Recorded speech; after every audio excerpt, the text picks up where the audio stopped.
Hey guys, welcome back to Clownfish TV. This is Neon. I am here with Geeky Sparkles. Hello. And it does appear that Hawkeye is going to be replaced. Oh yeah, surprise, shocker. Shocker. Every other male lead in the MCU is being replaced pretty much, and we knew that this was probably going to be Jeremy Renner's last outing, especially because there's some people working at Disney that don't like him very much. No, apparently. He's problematic, but yeah, it would appear that the Hawkeye series is going to be about passing the torch to Kate Bishop, and that's going to be it. But it's okay, because it's Christmassy. Oh, it's Christmas. It has lots of Christmas spirit. So I think Marvel fans are going to be getting coal in their stocking in the next phase, because it does seem like everybody is pretty much getting gone, which we knew was going to happen.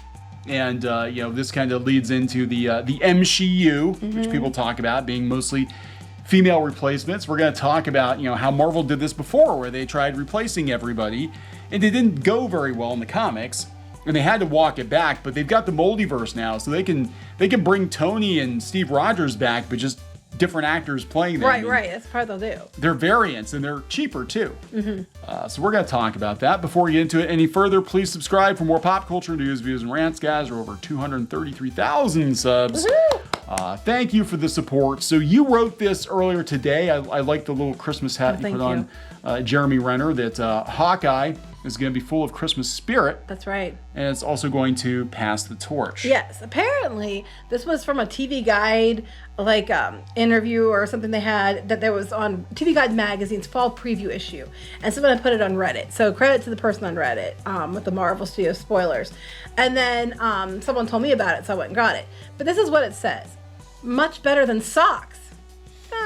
Up for debate. Depends on the In this socks. holiday tale set in snowy New York City, Clinton Barton, a.k.a. heroic archer Hawkeye, Jeremy Renner, that's a mouthful, gives a truly great gift, passing the bow and arrow on to a new generation. The recipient, Kate Bishop Haley Steinfeld, a young warrior who worships the Avenger and spent years training herself to be like him. Kate is looking for ways to implement those skills, executive producer, is it Tran says. I think. That's when she runs into Clint, who has no clue who she is and doesn't really understand her obsession for him.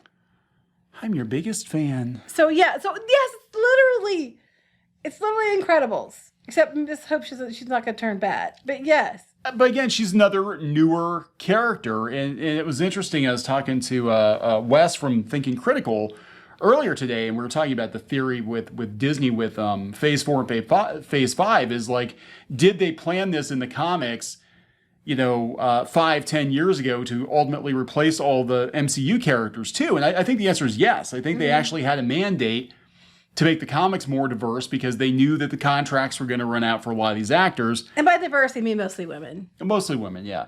And look, they've tried this before. A lot of people are nonplussed by what's going to come next. I mean, look at the Spider-Man trailer.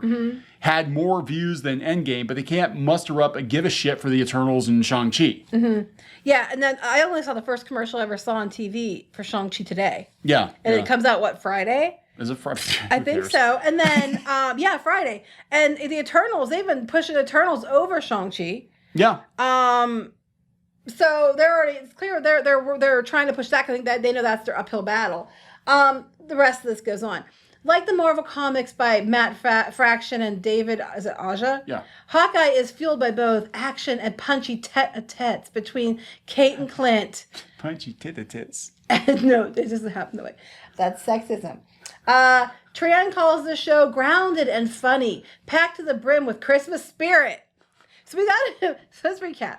We got Kate Bishop worshiping the ground Clint Barton walks on, and he's going to pass the torch by training the next generation. They have a lot of, witty banter, but it's grounded and it's full Christmas spirit. Yeah.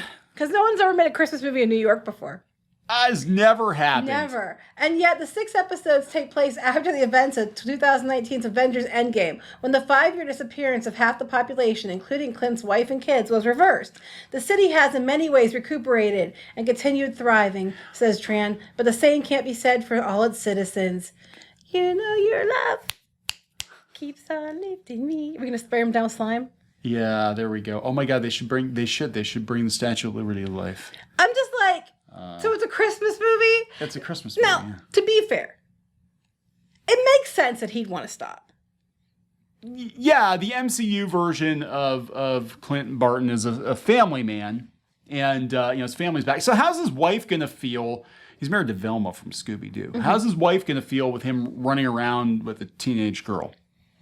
I don't know. Around New York with a teenage girl. I mean, of all the people stepping down, he makes the most sense because he lost his family once, and then he went all Ronin on everybody.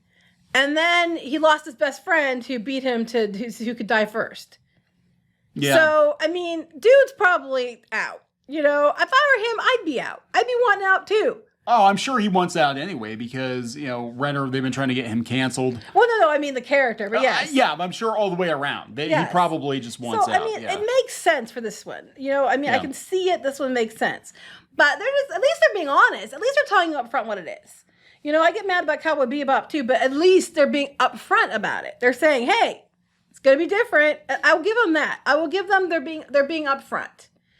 Yeah, so this is let's see who else do we have left? We killed Black Widow. Yes. We killed Tony Stark. That's probably replaced by her sister. Yeah. And then Tony Stark's going to get Riri Williams, which we already know. Yep, and Captain America, we replaced him with another Captain America. Yes, another Captain America. We got let me see, Hulk is going to get replaced with She-Hulk.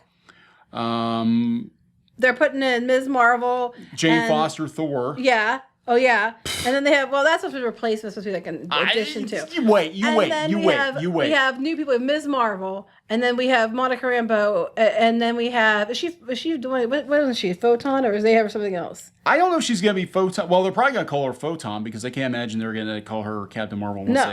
And then we have, Captain Marvel's going to be back, of course. Yeah. And it takes 3 of them to run that movie, Captain Marvel too. The other 2 are there to carry the movie. Because Brie Larson can't carry her own damn movie. And then they've already put Wanda is going to be really, really important. That so much they couldn't put Doctor Strange in her show because that would overshadow her. We can't have a man overshadowing a woman, which is pretty much what Kevin Feige said. Yeah. So now he's probably going to be sidelined and she's going to be the new Sorcerer Supreme or something. Oh, yeah. They'll make sure that. Now, granted, in the comics, she is one of the most powerful characters in the Marvel universe. They said, there was an article the day I saw it said she is the most powerful character. Yeah, so she'll have to teach Doctor Strange. Right, obviously, because men need to know where they belong. Yeah. Look, I'm a chick and I'm tired of this shit. I mean, I have no problem with having some more female characters in the MCU. I think that's cool. I'm okay with that. Black Panther. We forgot about that's Black right. Panther. That's right. Well, that was only because Chadwick Boseman passed away. Well, they're okay. Well, no, there was people were trying to argue with you about that. Yeah. They think that they were already going to push for Letitia Wright to replace him after the second movie anyway, and he was not happy about it. That was a rumor. That was a rumor, but it could have been. I don't know. Unfortunately, we'll never know. But yeah, so she's getting put in. I'm surprised that they're actually letting her back after her. Well, I don't know. We still don't know what's going to happen. We still don't know who the Black Panther is going to be. Oh, they'll make it Shuri. I don't know. I almost guarantee. Oh, we're trying to make Riri Williams and her like the Tony and Bruce duo. Science Sisters. So I mean, look, they're gonna do it. I'm not 100%. Oh, and Valkyrie's gonna be like in there too. I'm not 100%, against having more female characters, and I don't think it would be a big deal if they switched out 1 or 2. But they're switching out so many characters, introducing so many more new ones. I think that's gonna be the problem. Yeah, because look, this happened before with Marvel, and this was on Disney's watch. This is after Disney bought Marvel, and this is what Wes and I were talking about a little bit today. Was that it does seem like Disney looked at this and they were like long term, like we need to mix it up because eventually the contracts are going to run out, and we want to replace the leads, the Avengers with a more diverse cast. So we're going to lay the groundwork in the comics now. Could be overthinking it. But this does seem like a very Disney thing because even if the comics don't sell, they keep bringing them back again and again. Yeah, and they don't stick. They just keep trying to force it. Right. I mean, it is the way it is. I don't know what to tell you. I mean, it seems like it's going to be more the case because they said flat out it's passing the torch. Yeah, so confirmed. It's like this is it. I mean, so is there anybody left rooting for other than the original Avengers other than Wanda. And Hulk will probably get sidelined. He'll permanently turn into Bruce Banner or something. He annoyed the hell out of me in the last Endgame anyway. I was like, you're a douche. Professor Hulk was terrible. She-Hulk's better anyway in that regard. But I don't know. This is we'll see. We'll see how this one. Oh yeah, okay. Well, the She-Hulk before the current day She-Hulk was better. Comics She-Hulk, John Byrne era, yes. This She-Hulk, I have no doubt, is going to be just a disaster. No doubt, given who's running the show, given who's working on the show. Yeah. So I mean, there we are, guys. I don't know what to tell you. It's the end of the road. It's the end. It's the end game. Well, the box office will tell, won't it? Yeah, but then they'll blame something else. They'll blame misogyny. They'll blame misogyny. Shang-Chi didn't perform because racism. Delta variant and rain. Oh, because of flooding. The flooding, yeah. People really. And then it'll be racism and misogyny. There'll be racism and misogyny, and we'll see. I think we're gonna hit. I think we've hit peak superhero. I do think that the Spider-Man movies are actually going to do very, very well, provided they don't screw that up. But that is, again, Sony kind of driving that one and not Marvel. A lot of people are excited about, Venom 2. Yeah. And they're excited about, Morbius. Morbius. Yeah. So, I mean, there's still hope, but it might not lie with Marvel. We'll see. I mean, maybe it'll be good. I mean, if it is, we'll say so. Maybe it'll come out and they'll be really, really, really good. I know. I'm trying to do it with a straight face. Okay. But it's possible. And then if it is, we'll say, hey, guess what? Cool beans. It's all good. It's all good here. How are you? And then we'll report on how good it is. Yeah, I mean, with Haley Steinfeld, I mean, I like her. I liked Bumblebee. I mean, I don't know much about her other than Bumblebee, but, She was in Pitch Perfect. Oh, yeah, she was. She was, yeah. Okay, never mind. At least they're not replacing him with Fat Amy, because that would be... I'd actually go see that. I would. That might actually... She lost a lot of weight, though. She did. But she was actually pretty funny. She's I don't know. thick Amy. There you go. Anyway, all right. Wrap it up. Yep. All right, guys. So please subscribe for more pop culture news, views, and rants. We'll talk to you later. Bye.